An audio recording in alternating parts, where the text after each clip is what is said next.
journalists we have. I need something that's going to get people talking now. I might have something. I've been investigating a story about young women being recruited by extremists over social media. This is brilliant. When I grow up. How'd you make contact? I created a fake profile, posing as a young convert to lure one of the recruiters to me. I'm going to share my screen. Hi, my name is Cassandra Martinez with Hollywood First Look, and today I'm talking with Valene Kane, who plays Amy in Profile. So let's kick it off by talking about the casting process. This was all done online before the pandemic. What was that like for you? The original casting was like a normal self-tape. I mean, like casting has been going more and more and more, like we're all having to deal with for a while, especially I was actually filming in Colombia when I first cast for this film. So I just did a self-tape like in my lunch break from filming this project. But I didn't know what it was. The subject matter hadn't been shared with me. So I just did like a random improvised, I don't even know what I improvised now, but it was, you had to do like a 15-minute improvisation over some, I can't remember what it was, something. And then obviously, as I proceeded to get like further and further in the process, then I was told when I got to LA by the casting director what the project was about, that I should go and read the book, who I would be playing. And so it was sort of like a drip feed, process. And then as soon as I knew, and I read the book, I was like, oh my God, I want to do this part.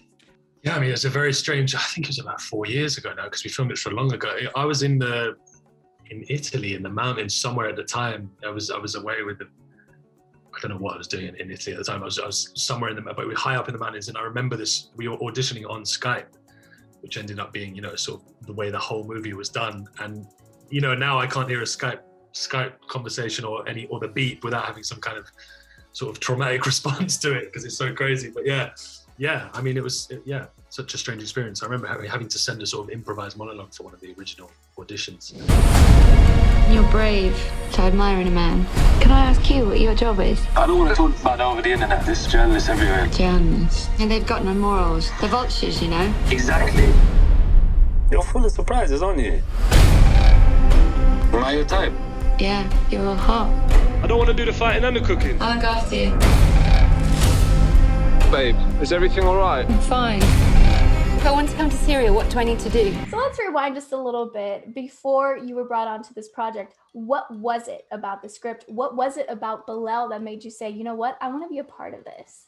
At first I was incredibly apprehensive, actually, because it was, it was, in my mind, it was a terrorist story. Suddenly I see a terrorist, and immediate reaction was like, oh God, no, I don't want to.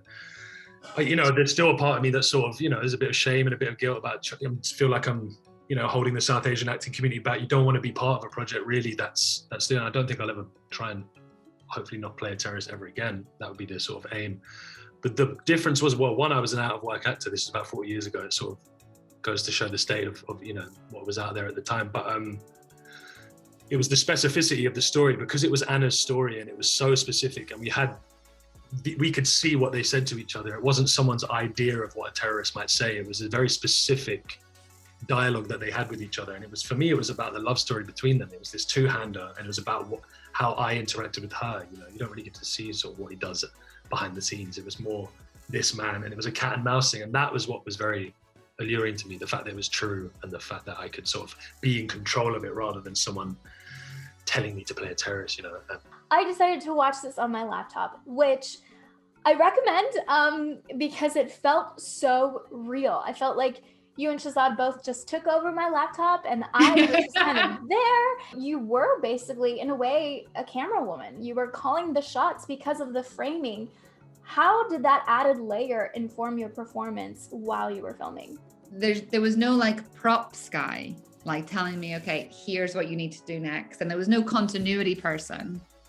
I was my own continuity. Do you know what I mean? It really was proper guerrilla filmmaking. The only person that was on set was a sound person, and they were in a different room, and they just had to make sure that, because I had Timur in my ear in a little earpiece so that he could, say, try it again, but do it like that, because no one could be in the room with me. so that I had free reign to move. You know, I wanted to be able to do all of this, right, as you see. So there could be no sound guy like hiding with a boom, because I'd see him at some point and then the whole scene would be ruined. Profile is now out in theaters. My name is Amy Cassandra Martinez with Hollywood First Look. What's the training program like for converts like us? Hey, baby! What are you looking at? Nothing, I'm looking at you. You wouldn't lie to me, would you? Baby, I bought the ticket, I'm coming. This has gone far enough. I'm reeling him in. Who's there with you? No, you say you are. What? My God, I'm sharing my screen. He's a terrorist. Oh my God. You know who I am? We'll find you in a matter of minutes. No, please don't. Delete your account. I need to make sure there's a connection so I know where he is if he's behind my door. Amy, what's going on?